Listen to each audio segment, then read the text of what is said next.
Bible പഴയ നിയമത്തിൽ നിന്നുള്ള വായന.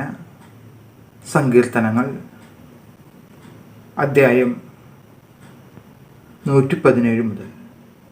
ജനതകളെ കർത്താവിനെ സ്തുതിക്കുവിൻ, ജനപദങ്ങളെ അവിടുത്തെ പുകഴ്ത്തുവിൻ. നമ്മോടുള്ള അവിടുത്തെ കാരുണ്യം ശക്തമാണ്, കർത്താവിൻ്റെ വിശ്വസ്തത എന്നേക്കും നിലനിൽക്കുന്നു. കർത്താവിനെ സ്തുതിക്കുവിൻ, കർത്താവിന് കൃതജ്ഞത അർപ്പിക്കുവിൻ. അവിടുന്ന് നല്ലവനാണ്, അവിടുത്തെ കാരുണ്യം എന്നേക്കും നിലനിൽക്കുന്നു.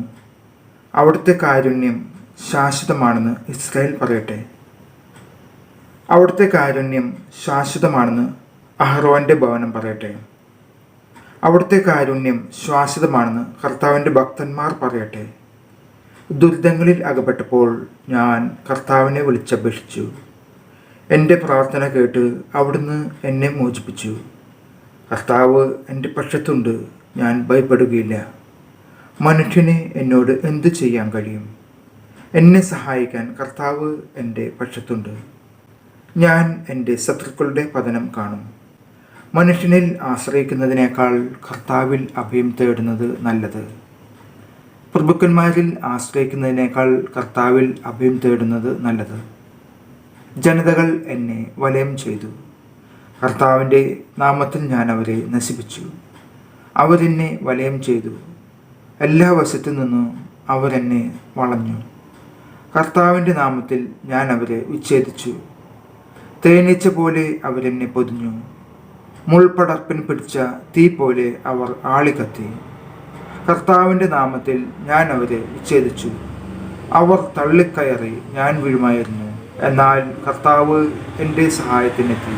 കർത്താവ് എൻ്റെ ബലവും എൻ്റെ ഗാനവുമാണ്. അവിടുന്ന് എനിക്ക് രക്ഷ നൽകി.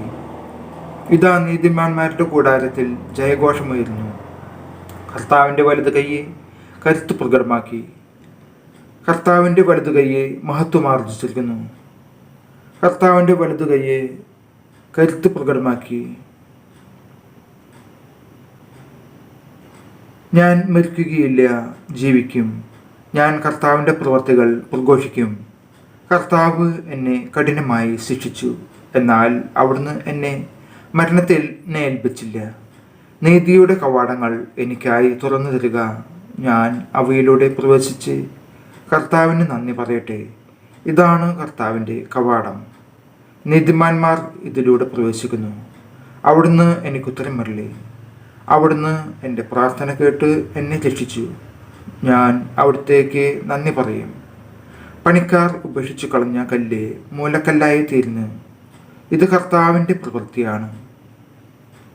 ഇത് നമ്മുടെ ദൃഷ്ടിയിൽ വിസ്മയാവഹമായിരിക്കുന്നു. കർത്താവ് ഒരുക്കിയ ദിവസമാണിന്ന്. ഇന്ന് സന്തോഷിച്ചുല്ലസിക്കാം. കർത്താവെ, ഞങ്ങൾ അങ്ങയോട് അപേക്ഷിക്കുന്നു, ഞങ്ങളെ രക്ഷിക്കണമേ. കർത്താവെ, ഞങ്ങൾ അങ്ങയോട് അപേക്ഷിക്കുന്നു, ഞങ്ങൾക്ക് വിജയം നൽകണമേ. കർത്താവിൻ്റെ നാമത്തിൽ വരുന്നവൻ അനുഗ്രഹീതൻ. ഞങ്ങൾ കർത്താവിൻ്റെ ആലയത്തിൽ നിന്നും നിങ്ങളെ ആശീർവദിക്കും. കർത്താവാണ് ദൈവം, അവിടുന്നാണ് നമുക്ക് പ്രകാശം നൽകിയത്. മരച്ചില്ലകളെന്തി പ്രദർശനം തുടങ്ങുവിൻ, ബലിപീഠത്തെങ്കിലേക്ക് നീങ്ങുവിൻ. അങ്ങാണ് ദൈവം, ഞാൻ അങ്ങേക്ക് കൃതജ്ഞത അർപ്പിക്കും. അവിടുന്നാണ് എൻ്റെ ദൈവം, ഞാൻ അങ്ങയെ മഹത്വപ്പെടുത്തും. കർത്താവിന് കൃതജ്ഞത അർപ്പിക്കുവിൻ. അവിടുന്ന് നല്ലവനാണ്, അവിടുത്തെ കാരുണ്യം എന്നേക്കും നിലനിൽക്കുന്നു. നമ്മുടെ കർത്താവായ യേശു മിശിഹായ്ക്ക് സ്തുതി.